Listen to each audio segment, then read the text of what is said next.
بالله من الشيطان الرجيم بسم الله الرحمن الرحيم ولكل سهو سجدتان حضرات محترم، نماز کی ادائیگی کے دوران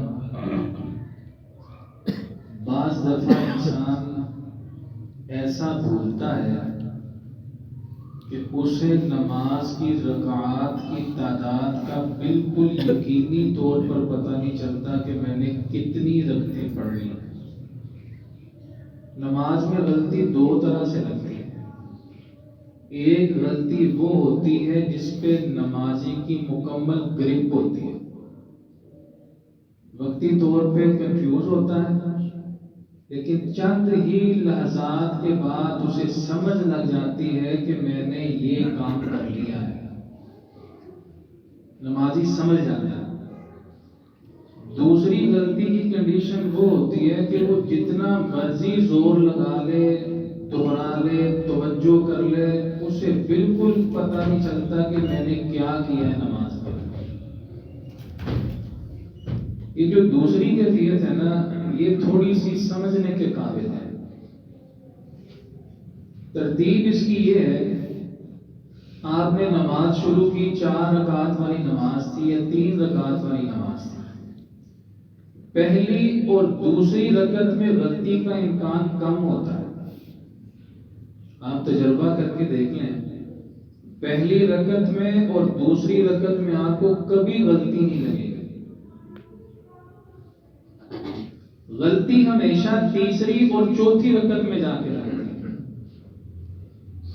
اب اس کنڈیشن کو کیسے ہم واضح کر سکتے ہیں، میں مثال دیتا ہوں۔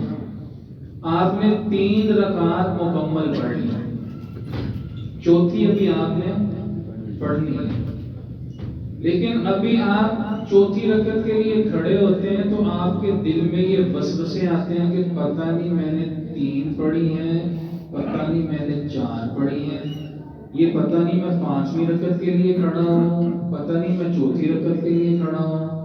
یہاں پہ نمازی جو ہے وہ ڈاؤٹ فل ہوتا ہے، اسے بالکل احساس نہیں ہوتا کہ وہ کیا کر رہا ہے یا اسے کیا ہو رہا ہے۔ یہاں شریعت کا مزاج یہ ہے، فقر فی شک کا، جہاں پہ شک ہے نا کہ 3 پڑھی ہیں یا 4 پڑھی ہیں، شریعت کا قانون یہ ہے کہ تم شک کو ختم کر دو، اصل پہ آ جاؤ۔ اب اصل کیا ہے کہ 3 تو میں نے پڑھی ہی ہے نا، شک چوتھی پہ آ کے ہوگا۔ 3 میں نے پڑھ لی، بے شک اس نے 4 پڑھ لی، وہ بعد کا مسئلہ ہے، لیکن 3 پہ اس کو یقین ہے کہ 3 تو میں نے پڑھ لی۔ شریعت کہتی ہے کہ آپ نے 3 سے اب سٹارٹ لینا ہے۔ 3 پڑھ لی ہیں، اب آپ نے کون سی رکعت پڑھنی ہے؟ چوتھی رکعت پڑھ لیں، تشہد پورا کر لیں، سلام پھیرنے سے پہلے آپ صاحب کے 2 سجدے کر لیں۔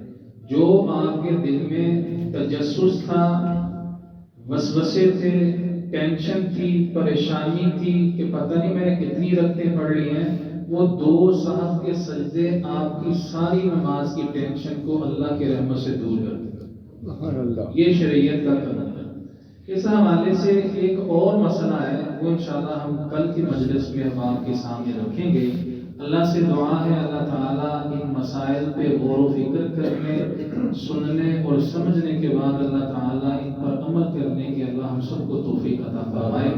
سبحان ربک رب العزت عما یصفون وسلام علی المرسلین والحمد للہ۔